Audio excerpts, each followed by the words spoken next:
तभी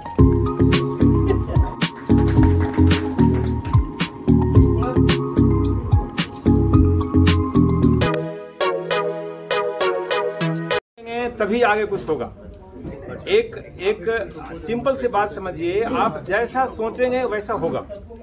यहाँ पे हमने सबकी का प्रोग्राम किया, उसमें हमने कई सारे एंटरप्रेन्योर को आपके सामने पेश किया जो पहले नौकरी करते थे और उन्होंने हिम्मत किया, नौकरी छोड़ के आज बिजनेस शुरू किया और आज वो बड़े अच्छे मुकाम पे हैं। तो आप अगर डरेंगे, नौकरी तो गुलामी है, नौकरी अब आने वाले दिनों में किसी को मिलना नहीं। जिस तरह से प्राइवेटाइजेशन हो रहा है, जिस तरह से सरकार के यहाँ नौकरी नहीं है और रिजर्वेशन खत्म हो रहा है, तो आपको नौकरी वैसे भी नहीं मिलेगा। तो आपको बिजनेस करने की हिम्मत करनी पड़ेगी, आपको बिजनेस करने का तरीका सीखना पड़ेगा। तो गरीब इंसान के पास पैसे कहाँ से आएंगे सर? कोई आदमी पैदाइशी अमीर नहीं होता।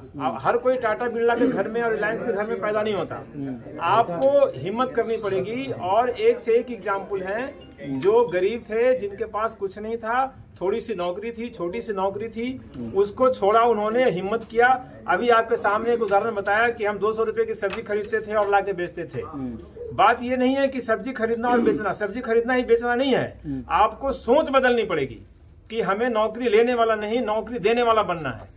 ये सोच बदलेंगे तो आपके काम बदलेंगे, आपके काम बदलेंगे तो आपकी दिशा और दशा बदलेगी। सबकी मदद कैसे कर सकता है सर? जो ये सपोर्ट सबकी ऐसे मदद कर सकता है कि सबकी विभिन्न सरकारी संस्थाओं से अटैच है। आप जब सबकी के प्रोग्राम अटेंड करेंगे तो आपको विभिन्न अधिकारी से संबंध होगा। बहुत से लोग, जैसे NSIC का आज हमारा टेक्निकल रिपोर्ट प्रेजेंट हुआ, आपने देखा, हमारे बैंक के DGM ने बताया, हमारे GM थे जो NSIC के, उन्होंने बताया कि कैसे आप टेक्निकल एजुकेशन लेके अपना धंधा शुरू कर सकते हैं। देखिए, आपको कोई भी धंधा शुरू करने के लिए आपको बेसिक नॉलेज चाहिए। वो नॉलेज गेन करने के लिए NSIC जो है एक स्किल डेवलपमेंट कंपनी है, सरकार का एक उपक्रम है, जिसके की जनरल मैनेजर हमारे पास आए हुए थे। उन्होंने 2 घंटे का अपना वर्कशॉप दिया। उस वर्कशॉप से आप सीखिए कि आपको पर्सनली ये सोचना पड़ेगा कि हमारा इंटरेस्ट किस क्षेत्र में है, उस क्षेत्र के चीज का स्किल आप वहां से हासिल कीजिए। और स्किल शुरू करके आपके सामने वो मैडम थी, स्वाति मैडम, और एक गौतम जी जो थे बिजनेस मैन, अब तो बिजनेसमैन हो गए हैं। उनके पास कुछ नहीं था। वो तो झारखंड से मैडम आई थी, उनको कुछ नहीं पता था, उनके पास तो न रहने का ठिकाना था, न कोई पैसा था, लेकिन वहां स्किल सीखी और स्किल सीख के जो बिजनेस शुरू किया, तो आज सोलर की कंपनी चला रही है पूरे इंडिया में। 15 करोड़ का टर्नओवर है, जिसके पास कुछ नहीं था।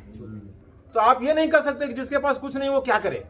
आप सोच बदलिए अपना कि हमको सोच बदलना है, धंधे बिजनेस करने हैं। सर, लेकिन फिर भी देखा गया कि भारत में रोज कई स्टार्टअप कंपनियां बंद हो जाती हैं और कई खुलती हैं। तो ये तो रोज का सर होता है कि जो कई कंपनियां खुल रही हैं, बंद हो जा रही हैं फिर कुछ ही दिनों बाद। आपको बिजनेस करने का तरीका गलत है।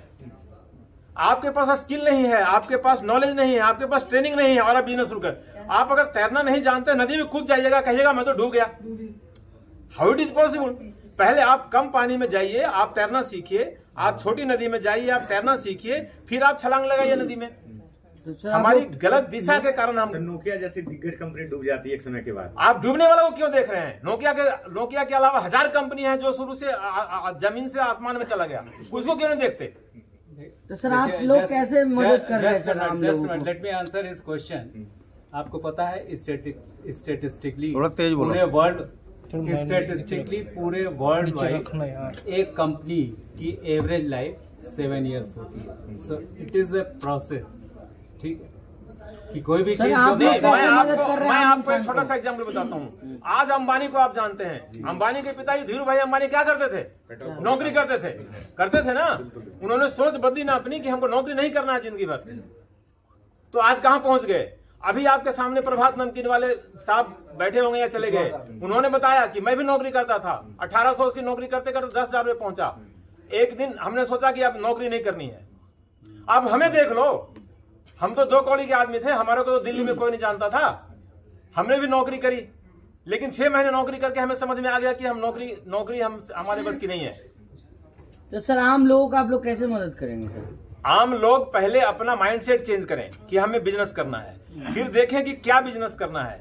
फिर ये आपको, फिर SBCCI आपको डिफरेंट ऑर्गेनाइजेशन जहां ट्रेनिंग प्रोग्राम होते हैं, जहां रोजगार की योजनाएं होती है, उससे अटैच कर देगा आपको। आप वहां देखिए कि कौन सा वहाँ पे सैकड़ों बिजनेस अपॉर्चुनिटी है। आप ये देखिए कि कनेक्ट कैसे लोग पूंजी की कमी एक बहुत बड़ा कारण बनती है किसी को भी बिजनेस स्टार्ट करने में। नहीं, ये मिथ है, ये मिथ है, ये माइंडसेट है। आपके सामने बता रहा हूँ, पूंजी की कमी। 1 लाख से बिजनेस शुरू किया था। 1 लाख की पूंजी तो कोई भी इकट्ठा कर सकता है। आपको अभी बताया गया कि मुद्रा लोन मिलता है, मुद्रा लोन मिलता है 10 लाख तक बिना कोलेटरल के मिलता है। आप शुरू तो कीजिए, आप सोच तो बदलिए। कैसे आपसे लोग कनेक्ट कैसे होंगे? SBCCI का वेबसाइट है, वेबसाइट पे जाइए, वहाँ अपना क्वेरी रेज कीजिए, वहाँ पे कांटेक्ट का डिटेल है कि हमसे कैसे कांटेक्ट करें। और इस तरह के जो सेमिनार होते हैं उसमें जो पदाधिकारी हैं हमारे, उनके नंबर। जो समस्याएं आज के युवाओं को थी, ये अपने सेल्फ एंटरप्रेन्योर बनने के लिए और अपने बिजनेस को आगे बढ़ाने के लिए, उसके लिए अभी जो एक समृद्ध भारत और कॉमर्स ऑफ इंडस्ट्री बनी है, उसके तहत हम लोग नए एंटरप्रेन्योर जो बनना चाहते हैं, कैसे हम सरकार की स्कीमों का, MSME स्कीमों का हम फ़ायदा उठाएंगे, इनके बारे में पूरी जानकारी दी गई है। और उनके लिए हमारे पूरे चार्टर्ड अकाउंटेंट से लेके और बैंकर्स भी और NIC के ऑफिसर्स भी थे, सभी ने अपनी अपनी जानकारी दी कि हम अपना व्यापार खुद से कैसे जनरेट करेंगे और प्रधानमंत्री मुद्रा योजना से लेके PMY के योजना को कैसे लेकर हम अपना छोटे से मोटे व्यापार को शुरू कर सकते हैं। तो अच्छा रहा आज का प्रोग्राम में, सभी लोगों ने ओपिनियन दिया, पूरी स्लाइड शो के साथ दिखाया और लोग समझे और अपने अपने क्वेश्चन भी जो आए थे इंटरव्यू, उन्होंने क्वेश्चन भी रेज किया और उनका सॉल्यूशन भी बताया गया। किन किन चीज़ों के बारे में बताया, जिसको सब चीज़ों को एंटरप्रेन्योर किन किन सेक्टर के लिए बताया किस? देखिए, सबसे पहले कि आप कोई भी छोटा सेक्टर, मैन्युफैक्चरिंग हो, चाहे सर्विस सेक्टर में हो, चाहे ट्रेडिंग सेक्टर में हो, तो तीनों सेक्टर में हम इनका काम कर सकते हैं, गवर्नमेंट की स्कीम का फ़ायदा ले सकते हैं। बस बशर्ते कि आपको उस राइट डायरेक्शन में जाना पड़ेगा। लेकिन सर, इस पूरे बात में मैंने ये भी देखा कि जिस तरह से SC ST OBC के जो युवा हैं, माइनॉरिटीज़ के जो युवा हैं, उनको बिजनेस से जोड़ने के लिए आप लोग चर्चा कर रहे थे, तो टेक्निकल हों। बिल्कुल, जो भी लड़का MBA करके आए हैं या कोई टेक्निकल ट्रेनिंग लेके आए हैं, उनको कई बार नहीं पता चलता है कि हम किसके थ्रू जाएं। तो यही सबकी जो हमारा समृद्ध भारत और चैम्बर ऑफ कॉमर्स इंडस्ट्री बनाया गया है, इसलिए बनाया गया है कि आप वहाँ उनके पदाधिकारी से मिलें और उनसे जानकारी लें कि हम किस तरह से अपने व्यापार को स्टार्ट कर सकते हैं। तो हम लोग पूरा सहयोग करने को तैयार हैं। लेकिन आप लोगों ने जिस तरह से उसमें बताया कि जो आज का युवा है 21वीं सदी का, वो लगातार नौकरियों के पीछे भाग रहा है, उसको थोड़ा भी बिजनेस के प्रति अपना इंटरेस्ट नहीं जता रहा है, उसके पीछे क्या वजह है?